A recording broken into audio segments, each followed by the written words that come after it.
Hello class 9th students. Euclid's geometry के first exercise के first question को हम लोग आज के वीडियो में सॉल्व करेंगे। क्वेश्चन है which of the following statements are true and which are false, give reason for your answer. हमें यहाँ पे 5 स्टेटमेंट्स दिए हुए हैं। कह रहा है इनमें से कौन सा स्टेटमेंट सही है कौन सा गलत है। पहला बोल रहा है, ध्यान से देखिएगा, बहुत इंपॉर्टेंट है फर्स्ट वाला। कह रहा है only one line can pass through a single point. मतलब अगर आपके पास सिर्फ और सिर्फ एक पॉइंट है तो इससे बस आप एक ही लाइन बना सकते हैं। क्या ये सही है? अरे बिल्कुल सही नहीं है भाई। देखिए, एक लाइन आप ऐसे बना सकते हैं, एक लाइन ऐसे बना सकते हैं, एक लाइन ऐसे बना सकते हैं, एक लाइन ऐसे बना सकते हैं। आप इनफाइनाइट नंबर ऑफ लाइंस बना सकते हैं एक पॉइंट की मदद से, है ना। तो इसका आंसर होगा फॉल्स। ठीक है, क्वेश्चन बोल रहा था कि अगर फॉल्स है ना या फिर ट्रू है तो आपको रीज़न भी देना है क्यों ऐसा है। तो आंसर तो इसका बहुत क्लियर है ना। वी कैन ड्रॉ मैं यहाँ पे नीचे लिख दे रहा हूँ, एक काम कर रहा हूँ, रीज़न। तो फर्स्ट वाले का रीज़न है we can draw infinite number of lines passing through a single point. मतलब हम लोग एक पॉइंट से इनफाइनाइट नंबर ऑफ लाइंस को बना सकते हैं passing through a single point. ठीक है, तो बहुत इजी था। अब देखें दूसरा क्या है। दूसरे में बोल रहा है क्वेश्चन में there are infinite number of line which passes through two distinct points. मतलब क्वेश्चन में कह रहा है कि अगर आपके पास दो अलग अलग पॉइंट हैं तो इससे आप इनफाइनाइट नंबर ऑफ लाइंस बना सकते हैं। क्या ये बात सही है? मैं भाई इन दोनों से बस एक ही लाइन बना पाऊँगा, वो लाइन ये है। आप इन दोनों पॉइंट की मदद से और कोई लाइन अगर आप बता देंगे तो मैं आपको न्यूटन के कैटेगरी में डाल दूँगा। ठीक है, अगर आप और कोई ऐसी लाइन बता दें जो इस पॉइंट और इस पॉइंट से पास करे, इसको छोड़कर, ठीक है, तो बस कमेंट बॉक्स में अपना आंसर बता दीजिएगा कि वो कौन सी लाइन है जो ये नहीं है, दूसरी कोई लाइन ऐसी जो इस पॉइंट और इस पॉइंट से पास कर दे। ठीक है, तो मैं उसे एल्बर्ट आइंस्टीन या फिर न्यूटन के कैटेगरी में रखूँगा। ठीक है, मैं आपको नोबेल प्राइज़ दूंगा अपने तरफ से। तो ये तो पॉसिबल नहीं है कि दो पॉइंट से आप कई सारे लाइन बना दें। दो पॉइंट से सिर्फ और सिर्फ एक ही लाइन बनाई जा सकती है, ऐसा खुद यूक्लिड कह के गए हैं। देखिए, यूक्लिड का एक्सियम क्या था? Given two distinct point there is a unique line that passes through them. ठीक है, तो रीज़न भी मिल गया। रीज़न क्या है? रीज़न लिख लीजिएगा, axiom 5.1 of NCERT.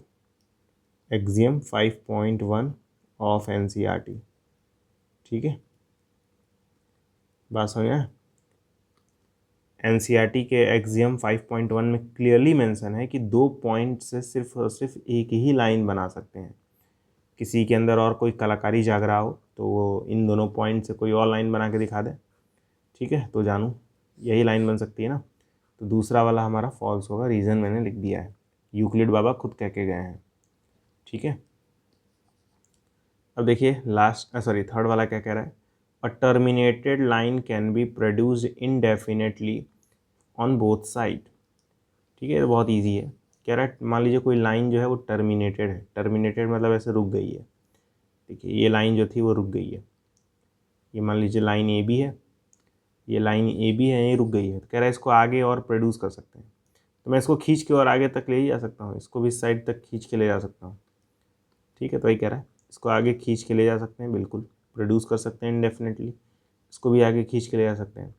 Produced indefinitely मतलब होता है आगे, बहुत आगे तक खींच सकते हैं, इसको भी बहुत आगे तक खींच सकते हैं। अरे भाई, पेन से डॉटेड लाइन ही तो ड्रॉ करनी है, खुद ब खुद खींच जाएगा। तो ये ट्रू है। ठीक है, और ये चीज़ मैं अपने तरफ से नहीं कह रहा हूँ कि किसी भी टर्मिनेटेड लाइन को प्रोड्यूस किया जा सकता है इनडेफिनेटली। ये भी यूक्लिड बाबा कह के गए हैं। देखिए, मैं आपके सामने यूक्लिड का सेकंड पोस्टुलेट रख रहा हूँ जो कि है terminated line can be produced indefinitely. ठीक है, तो ये ट्रू है, यूक्लिड का सेकंड पोस्टुलेट है। तो रीज़न हो जाएगा, इसका रीज़न क्या हो जाएगा? यूक्लिड्स का सेकंड पोस्टुलेट। सेकंड पोस्टुलेट आप चाहें तो सेकंड पोस्टुलेट याद करके पूरा पूरा लाइन ही लिख दें, ठीक है। वैसे आपको सारे एक्सियम्स और सारे पोस्टुलेट्स याद होने चाहिए, ठीक है, एग्जामिनेशन पॉइंट ऑफ व्यू से। वैसे मैं कभी रिकमेंड नहीं करता हूँ कि मैथ में कुछ याद करें, लेकिन क्योंकि आपके टीचर्स कंफर्म वो सब देंगे, एक्सियम्स दे देंगे लिखने के लिए, डेफिनेशन लिखने के लिए दे देंगे, तो फिर मैं क्या कर सकता हूँ, है ना। उस केस में तो याद ही करना पड़ेगा। फोर्थ वाला देखिए, if two circles are equal then their radius are equal. कह रहा है दो सर्कल अगर इक्वल हैं तो उनके रेडियस भी इक्वल होंगे। ये तो ट्रू है भाई, ऑब्वियस सी बात है। दिखा दे रहा हूँ मैं आपको। मान लीजिए ये एक सर्कल है, ये दोनों सर्कल जो हैं वो इक्वल हैं, ऐसा मान लीजिए, ठीक है। और ये मान लीजिए सेंटर है और ये रेडियस है, ठीक है। अब ध्यान से नोटिस करके देखिए, अगर दोनों सर्कल इक्वल हैं तो इसको मैं इसके ऊपर अगर ला के रख दूंगा तो आप देख सकते हैं दोनों के रेडियस सेम ही तो है, ठीक है। ध्यान से देखिए, ये पहले वाले और दूसरे वाले दोनों का रेडियस है। दो सर्कल देखिए ध्यान से, मैंने क्या किया था, इस वाले सर्कल को उठा के इसके ऊपर रख दिया, क्लियरली दिख रहा है रेडियस इक्वल है। दोनों का रेडियस क्या हो जाएगा, इक्वल हो जाएगा अगर एक के ऊपर एक रख दें तो, ठीक है। तो ये ट्रू है। इसके पीछे रीज़न क्या होगा, रीज़न क्या होगा कि two circle coincides, two circle will coincide, will coincide each other. दोनों सर्कल जो है एक दूसरे के ऊपर रखे जा सकते हैं, इसलिए दोनों के रेडियस इक्वल होंगे, और क्या है, यही रीज़न है, ठीक है। अब पांचवा देख लेते हैं, बहुत ईजी है। कह रहा है कि ए बी जो है वो पी क्यू के इक्वल है, मतलब ये वाली लाइन जो है वो इस वाली लाइन के इक्वल है, और पी क्यू जो है वो एक्स वाई के इक्वल है, मतलब ये वाली लाइन जो है वो इस वाले के इक्वल है। समझिएगा, ये वाली लाइन इसके इक्वल है और ये वाली लाइन इसके इक्वल है, तो तीनों ही आपस में इक्वल हो गए ना भैया। ये इसके इक्वल है और ये इसके इक्वल है, तो मैं ऐसा नहीं कह सकता फिर कि ये वाला इसके इक्वल है, बिल्कुल कह सकता हूँ, ट्रू है। अरे मान लीजिए ये 5 सेंटीमीटर का होता तो बाई स्टेटमेंट ये भी 5 सेंटीमीटर का होता, क्योंकि क्वेश्चन में बोला है कि ये दोनों लाइन आपस में इक्वल है, और फिर बोला था कि ये दोनों लाइन भी आपस में इक्वल है, तो इसको भी 5 सेंटीमीटर का होना पड़ता। मतलब आप देख रहे हैं तीनों ही इक्वल हैं, तीनों के तीनों ही इक्वल हैं, तो ए बी और एक्स वाई तो इक्वल होंगे ही, ए बी मतलब ये और एक्स वाई मतलब ये, दोनों इक्वल हैं ही, ठीक है। तो ये भी इसका आंसर क्या हो जाएगा, ट्रू हो जाएगा। और इसके पीछे रीज़न है, इसके पीछे रीज़न है, ऐसा हवा में नहीं बोल रहा हूँ मैं, ऐसा यूक्लिड ने कहा, अभी दिखा दे रहा हूँ आपको, ठीक है। देखिए यूक्लिड ने यहाँ पे क्लियरली अपने एक्सियम में लिखा है कि things which are equal to same thing, things are equal to one another. अब ये कह सकते हैं आप ख़तरनाक तरीके से संस्कृत को इंग्लिश में लिख दिया गया, या इंग्लिश को संस्कृत में लिख दिया गया, आप ही समझ सकते हैं बेटर। ये लाइन काफ़ी घुमावदार है। ये लाइन ये कहती है कि अगर अगर दो चीज़ें आपस में इक्वल है, मतलब ये चीज़ और ये चीज़ आपस में इक्वल है, और ये चीज़ और ये चीज़ आपस में इक्वल है, तो ये दोनों चीज़ें आपस में इक्वल होंगी।